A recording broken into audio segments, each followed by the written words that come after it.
about China's peaceful culture. Actually, I may disagree with that part. I don't think there is a peaceful. 本节目由美国加州奥克兰市英记10家赞助播出，地址：奥克兰市第9街387号，订餐电话510-465-1888。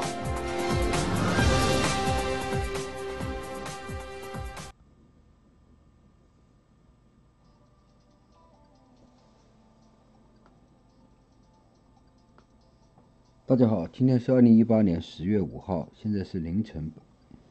我们正在看美国其中一个民进台他们请的历史学家，现在正在直播。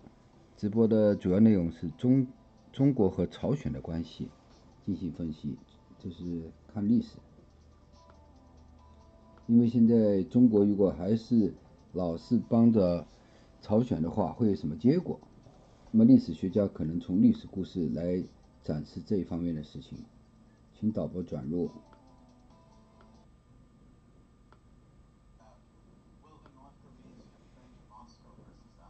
So I was wondering what that context does to our understanding of what Mao's conversations with Kim really meant. And then the second question was for Professor Lee, and it's about this Yenmei Konsudointi, the allying with the Americans to oppose the Soviets, roughly translated. And that's what they say, but if you look at what they do, we had this whole conversation this morning about how the Chinese get anxious about the American quest for an alliance. They don't want to be allied too closely with the Americans, and they don't want to be pushed into a war with the Soviets. And in the 70s, of course, this is what gets Zhou Enlai into trouble. So I'm wondering if you could take the story forward and tell us where the turning point is, or is it just a difference between slogan and practice? 冷志华，他是一个历史学家，是一个冷战的专家。新的冷战马上要开始了，就是中国和美国的冷战，所以这或许就是民进邀请历史学家来谈历史的原因吧。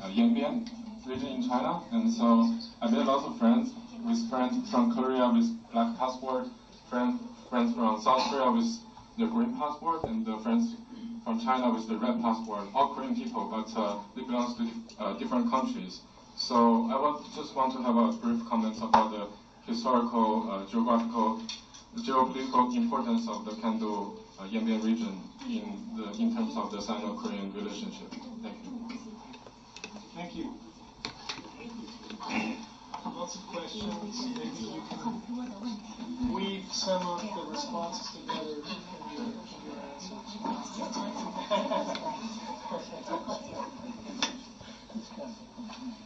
好吧，这个领导让我先说。It's my leader asked me to start, so I will start. 几个问题我综合一下来说吧。一个关于中朝血盟关系的这个说辞。说中朝血盟关系这是在中国已经流行了60年的一句话，朝鲜也是这么说。我这个书呢，主要是我一个导言讲的就是，其实这句话是一句神话，就是历史不是这样的。The first, well, I will sum up the several questions and answer them sort of together. The first question is regarding the saying of the lip and teeth relationship between China and North Korea. China has been using this wording for 60 years, so is North Korea. And however, in the introduction book, part in my book, I mentioned that this is actually just a myth. Historically, that's not true. 1955年，苏联大使馆给外交部写了一个报告。讲当时的他们观察到的中朝关系。In 1955, the Soviet Union embassy submitted a report to the Foreign Affairs Office, and in it, it illustrated the China-Soviet Union relationship that it had observed. 原话是这么说的：祖国战争没有实现祖国的统一，主要是中国人在捣鬼。And the original text goes like as the following, that our country's battle it had observed. 原话是这么说的：祖国战争没有实现祖国的统一，主要是中国人在捣鬼。And the original text goes like as the following, that our country's battle had not achieved unification. That was due to China. 是他们不想让我们统一，他们害怕我们统一。They didn't want us to unify. They are afraid of our unification. 我在这个书里头详细分析了朝鲜战争时期中国和朝鲜的高层之间的矛盾和分歧。And in my book, I had written in detail the dispute between the high-level Chinese officials and North Korean officials during the Korean War.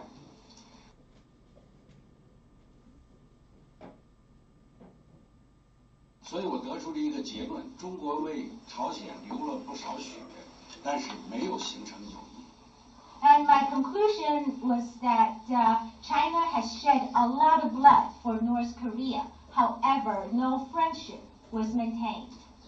但是就两国国家利益来说，这个同盟关系是形成了，因为他们都是在社会主义阵营的这个框架内共同对付美国，所以这个同盟关系是有的。However, just considering the national interest, we could say the allies between the two countries were founded because they were both part of the socialist bloc, and they both had this goal to fight against the United States. 但是这个同盟关系，它指的是一个外在的两国的利害关系，并不是指领导人之间的关系。However, these alliances only existed among the leaders of the two countries. It is external, and it is only among the national interests. It is not the real relationship between the leaders of the two countries. 毛泽东曾经2次向苏联建议撤掉金日成，一次是1949年，一次是1956年。And Mao Zedong had twice advised the Soviet Union to let go Kim Il-sung, and one was in 1949, one was in 1956. 后来他发现这个事做不成，然后他就改变了自己的做法。But then later he found that he couldn't succeed in doing this. Then he changed. 他在中朝关系最紧张的时刻做了2件事儿，来这个收服金日成。And during the most intensive time of the China-North Korea relationship, he did 2 things to kind of persuade Kim Il-sung. 1957年决定把所有的驻在朝鲜的中国军队全部撤回。In 1957, he decided to withdraw all the troops, the Chinese troops based in North Korea.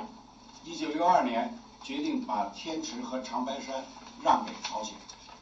And in 1962, he decided to give the Heavenly Lake and the Changbai Mountain to North Korea. 所以我讲这个天朝观念、藩属关系是毛泽东的一种观念，就是他处理和朝鲜关系的一种理念。So when I talk about the celestial empire or heavenly empire concept, as well as the suzerain vassal relationship, it is a conception that Mao Zedong had when he dealt with the neighboring countries. 但实际上，为了实现这个理念，就是中朝关系实际的发展，在60年当中是起伏不定。However, during the implementation of this concept, we actually see a lot of ups and downs in the 60 years of the bilateral relationship. 第二个，我解释一下，北斗湖那个就是关于国际主义和这个藩属关系他们之间的联系。Secondly, I wanted to answer this question about the connection between the Socialist International and the suzerain vassal relations. 其实，在很多方面，这个国际主义的观念和中国传统的这个宗藩关系的观念是相通的。Actually, in many ways, that this socialist internationalism and the suzerain vassal relations share similarities traditionally. 比如，无产阶级没有祖国，没有国家的观念；比如这个没有国界的观念。中苏原来就没有国界，咱们都是兄弟，要什么国界呀？这些都是很相似的。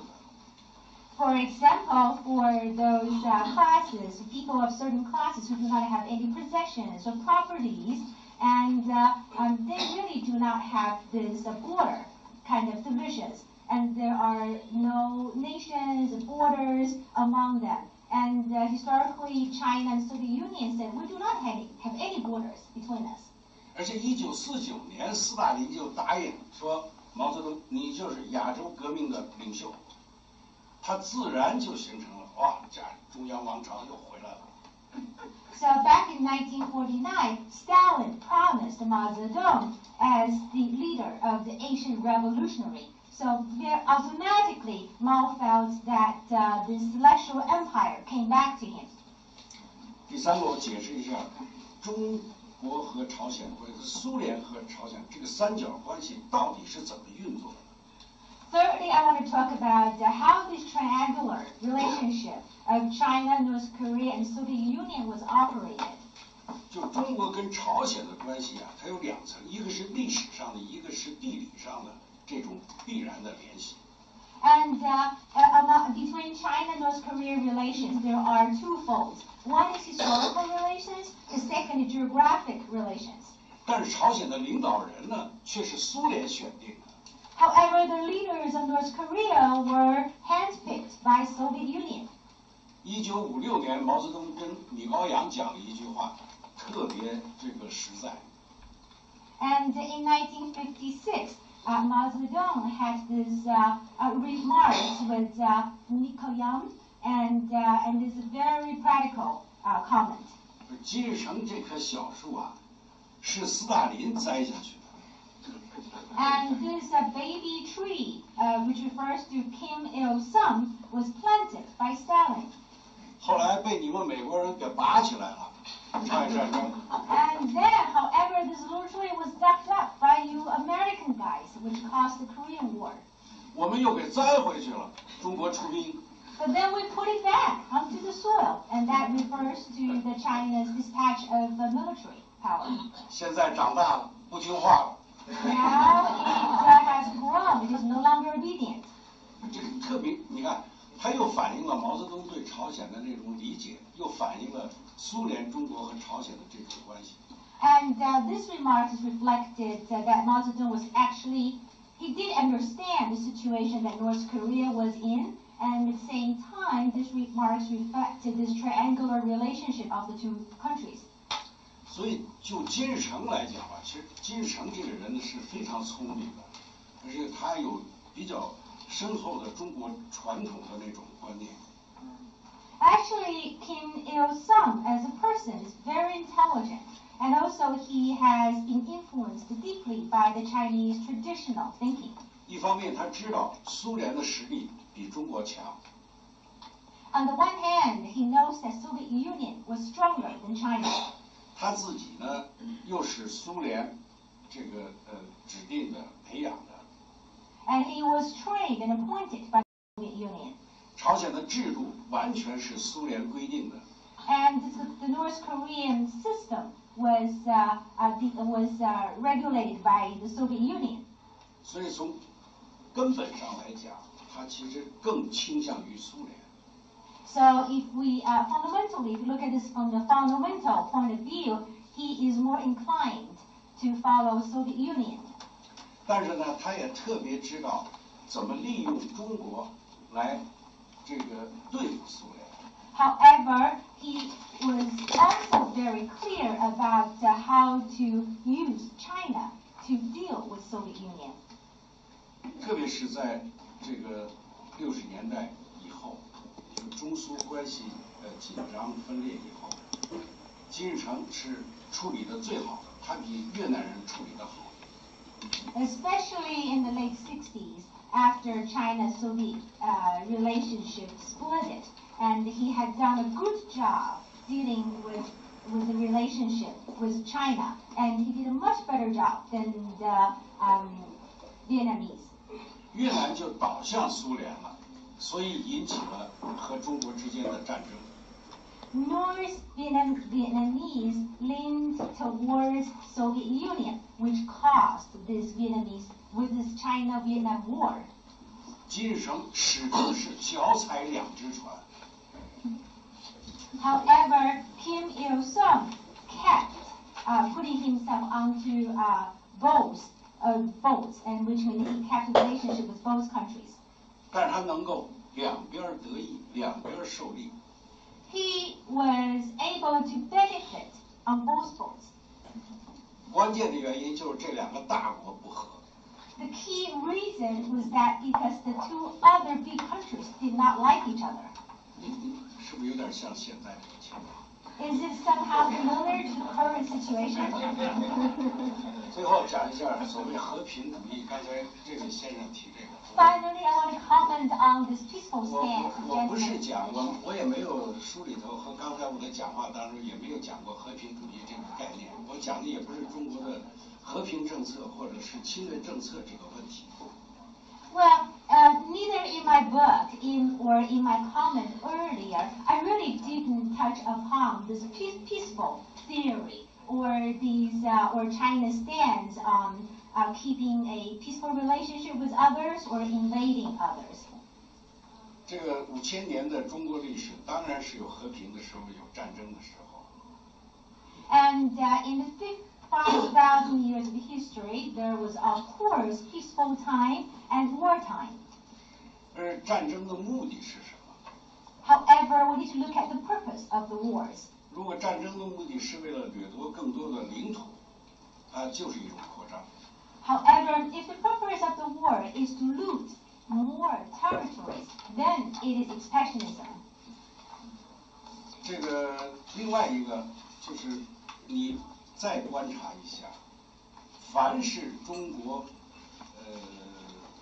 就是战争比较剧烈的时候，其实都是不是中原民族对外打，而是外族打到中国来，比如蒙古、清朝、满人。其实，在原来的意义上，他们都不是中原文化，他们是外来的打进来。但是，它的结果是什么呢？是它被中原文化给吞噬了。Well, if we observe deeper in China's war history, whenever it is the most fierce wartime in the Chinese history, it was actually not the war initiated by the Chinese people. Usually it is invasions from other races or ethnic groups, such as the Mongolians or the Manchua people. And they invade the Chinese people, and the result is usually that they were assimilated by the Chinese. 从历史上讲，中国是一个内向的国家，而不是一个外向型的国家。So I would say historically, China is more of inward-looking nation, not a outward-looking country. 延边问题，咱们私下交流。We can talk in private about this Yan'an issue, Yanbian issue. 好，我来回答问题。我先回答虎子的这个第一个啊，就是虎子的第一个问题就是关于说中苏分裂就把苏联搞垮了。那么你看到的是，其实70年代苏联是越来越强。我好像没有这个意思，因为如果说中苏分裂立刻就把苏联搞垮了，那么中美之间就失去了这个联合的基础，就是你失去了一个共同对付苏联这个威胁的基基础，那么中美关系呢就没法再发展下去。其实啊，这个Yeah, let me answer Greg's first question about whether the China-Soviet Union relations split has caused the collapse of Soviet Union. And you. 最后讲一下所谓和平主义，刚才这位先生提这个。Finally, I want to comment on this peaceful stance. 我不是讲我也没有书里头和刚才我的讲话当中也没有讲过和平主义这个概念，我讲的也不是中国的和平政策或者是侵略政策这个问题。Well, neither in my book or in my comment earlier, I really didn't touch upon this peaceful theory or these or China's stance on keeping a peaceful relationship with others or invading others. 这个5000年的中国历史当然是有和平的时候，有战争的时候。And in the 5,000 years of history, there was, of course, peaceful time and wartime. 战争的目的是什么？ However, we need to look at the purpose of the wars. 如果战争的目的是为了掠夺更多的领土，它就是一种扩张。However, if the purpose of the war is to loot more territories, then it is expansionism. 这个另外一个就是你再观察一下，凡是中国就是战争比较剧烈的时候，其实都是不是中原民族对外打，而是外族打到中国来，比如蒙古、清朝、满人。其实，在原来的意义上，他们都不是中原文化，他们是外来的打进来，但是它的结果是什么呢？是它被中原文化给吞噬了。Well, if we observe deeper in China's war history, whenever it is the fierce wartime in the Chinese history, it was actually not the war initiated by the Chinese people. Usually it is invasions from other races or ethnic groups, such as the Mongolians or the Manchua people. And they invade the Chinese people, and the result is usually that they were assimilated by the Chinese. 从历史上讲，中国是一个内向的国家，而不是一个外向型的。So I would say historically, China is more of inward-looking nation, not a outward-looking country. 延边问题，咱们私下交流。We can talk in private about this Yan'an issue, Yanbian issue. 好，我来回答问题。我先回答虎子的这个第一个啊，就是虎子的第一个问题就是关于说中苏分裂就把苏联搞垮了。那么你看到的是，其实70年代苏联是越来越强。我好像没有这个意思，因为如果说中苏分裂立刻就把苏联搞垮了，那么中美之间就失去了这个联合的基础，就是你失去了一个共同对付苏联这个威胁的基础，那么中美关系呢就没法再发展下去。其实啊，这个Yeah, let me answer Greg's first question about whether the China-Soviet Union relations split has caused the collapse of Soviet Union. And you mentioned that in 1970s, Soviet Union appeared to be quite powerful. But actually, in my book, or in my presentation, I didn't mean to give you this impression that the split has caused the collapse of Soviet Union. Actually, it's just opposite, because Soviet Union remains strong, and it has provided a basis for the China-US alliance, because they now have a shared goal, which is to tackle the tackle the Soviet Union. 从这个国际舞台上来看啊，中苏分裂呢，我们可以说是造成了2个结果，一个就是社会主义阵营的分裂，一个是共产主义运动的分裂。So on the international stage, we could say that the China-Soviet Union split has caused two consequences. One is this breakdown of the socialist bloc in the world. The second is the disappearance of the communism movement. 从社会主义阵营的角度上来讲，中国后来就是说我退出社会主义阵营，既然社会主义阵营还是以苏联为首，那么我退出。那么国际共运呢，是大多数国家都跟着苏联跑，因为中苏分裂以后，国际共运也发生分裂，产生了许多的左派的党、左派的组织。那么所以毛呢就说我要领导左派党进行就另起炉灶，另外干了，造成了这个。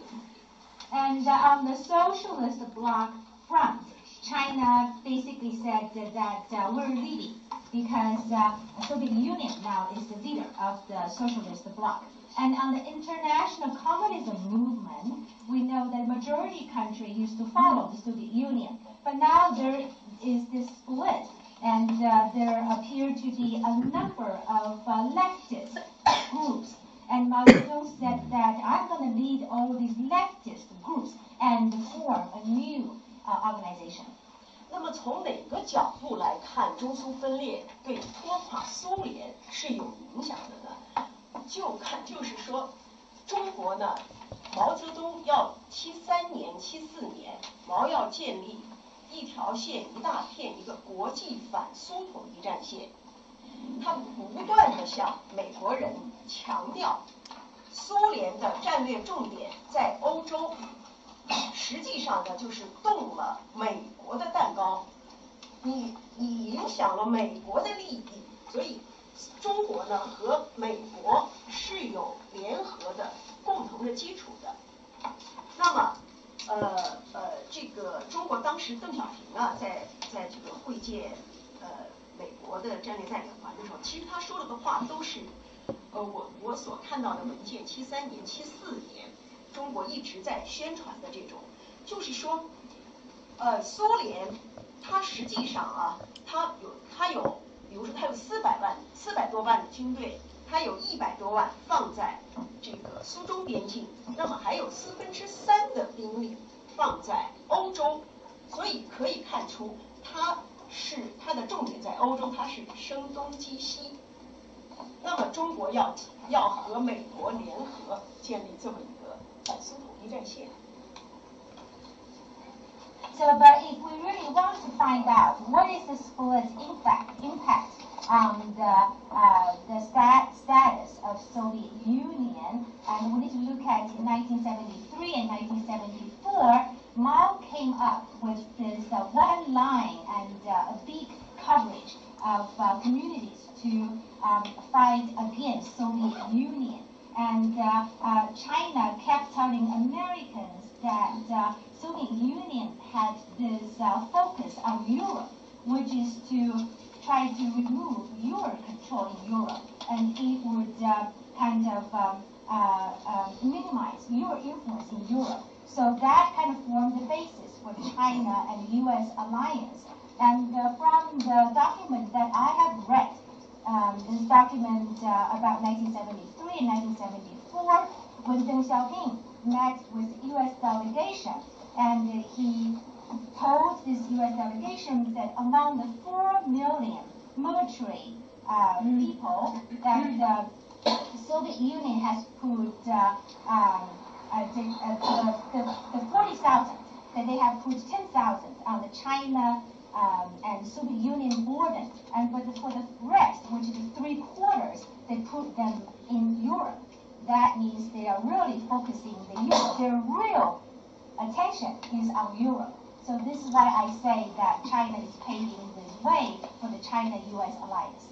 就是毛泽东的这种认识，中国的这种战略方针，实际上呢就使得苏联不得不就是来对付，就是抽出很大的力量来对付中国。所以我们也可以说，从这个角度上讲，中国中苏分裂拖垮了苏联。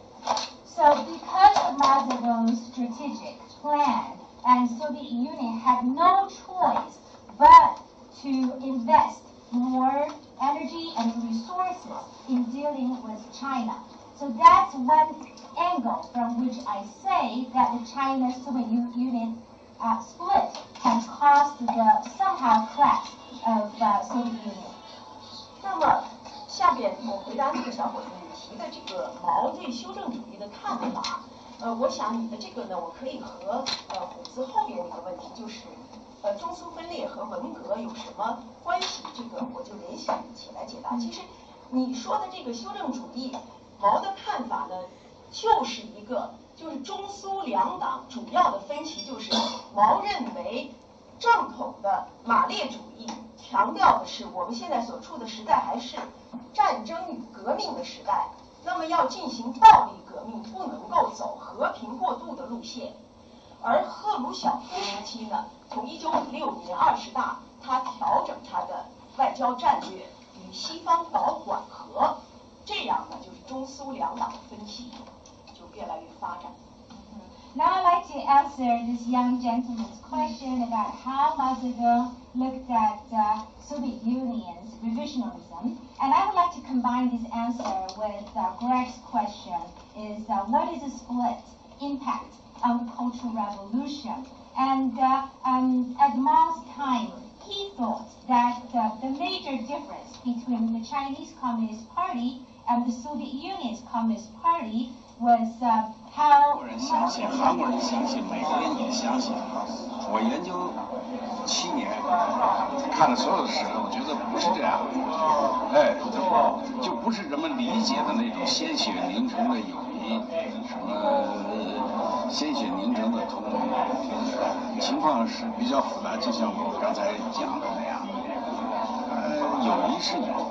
但是互相也有猜忌，也有分歧，也有矛盾，但是他们不想让他们的敌人知道，他们地缘政治要求他们对外是一种同盟的形象，所以大家都编造了一个神话，就讲了60年。那现在朝鲜和美国之间，这个他到底是倾向美国还是倾向中国？我觉得从心底上他谁都不相信，但是他两边都要利用。就像刚才我在会上讲的，就是基层利用中苏之间的分歧和矛盾，寻找朝鲜的外交空间，道理是一样的。现在金正恩也在利用中美之间的这种矛盾和分歧，来寻找朝鲜的外交空间、生存空间。谢谢您。